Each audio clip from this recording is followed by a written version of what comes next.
Filaria रोगर निराकरण पर हर घर त्रिरंगा पदयात्रा अभियान रे सामूहिक औषध सेवन कार्यक्रम। फाइलेरिया रोगर निराकरण पर हर घर त्रिरंगा पदयात्रा अभियान जिलापाल हेमंतकांत सय फाइलेरिया औषध सेवन करी शुभारंभ करने सहित समस्त औषध सेवन करने निवेदन करते एवं समस्त खाद्य खाई सारिबा परे आइवरमेक्टिन और डीईसी आल्बेंडाजोल बटिका खाइले आमको गोदरगोड़ हाइड्रोसिल भली मारात्मक रोग हेब ना बोली ए औषध आम समस्ते सेवन करी आम मयूरभंज जिला को फाइलेरिया मुक्त करने से आह्वान देते।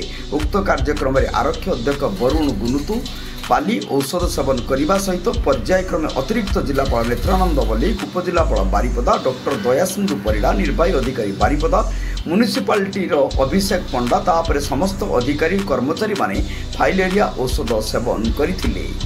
बारिपदारू गौरदास गिरी रिपोर्ट, जनता एक्सप्रेस।